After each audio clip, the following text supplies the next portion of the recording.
Hello, my name is Gracelyn Jones, and today I'm going to talk about the causes, symptoms, and treatment options for PTSD. Today, I have my dad, my mom, and my two sisters with me as my audience. About 5 out of every 100 people are affected by PTSD. That equals to 3.9% of the world's population.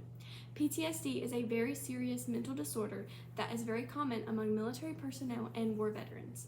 According to the World Health Organization, someone that has experienced a very traumatic event that has PTSD can recover over time, but PTSD can lead to other mental and physical health problems that can persist over time.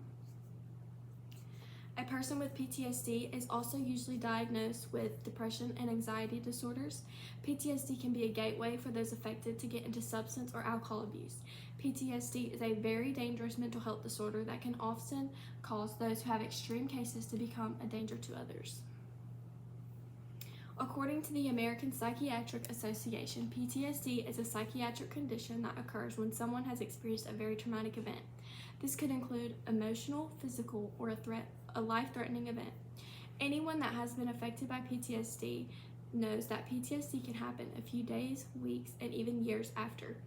PTSD can happen to any gender, race, or culture. The symptoms of PTSD are divided up into 4 categories. The first category is intrusion. This can mean unwanted thoughts about the traumatic event, distressing dreams about the event that can cause insomnia. Flashbacks are very common in PTSD. Some flashbacks are so vivid to the point where it makes the person with PTSD feel like they are reliving the traumatic event, and that can cause them to get scared, upset, and even confused. Anyone with PTSD can have many triggers such as a word, sound, picture, color, or person that can trigger them, causing them to go into full fight or flight mode. The second category is avoidance. Avoidance can typically be seen as a person with PTSD trying to avoid being triggered so that they don't have to leave their safe space. This could mean avoiding certain places, people, objects, certain situations that can be an accessory to triggering. These behaviors often lead those affected by PTSD to have dysfunctions in everyday life.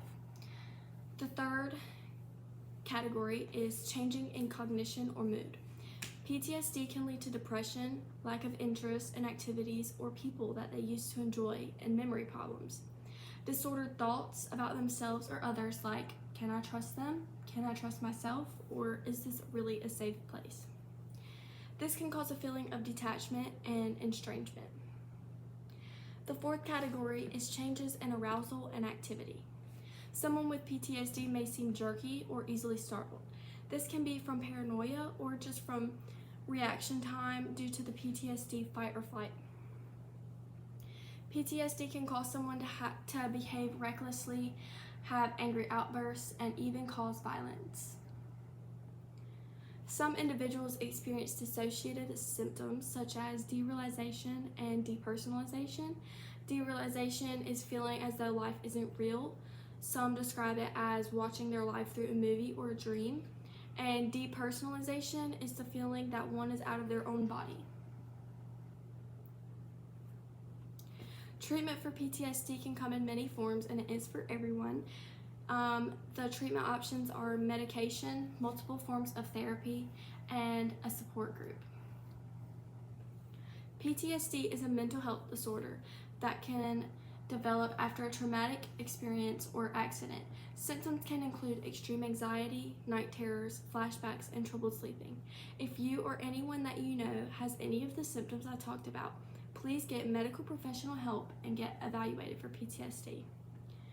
If you are or believe that you are a part of the 3.9% of the population that suffers from PTSD, you do not have to suffer, you can get help, and you do not have to go through PTSD alone. With the proper help, medication, and therapy, most people with PTSD can recover and live a life of fulfillment. The end.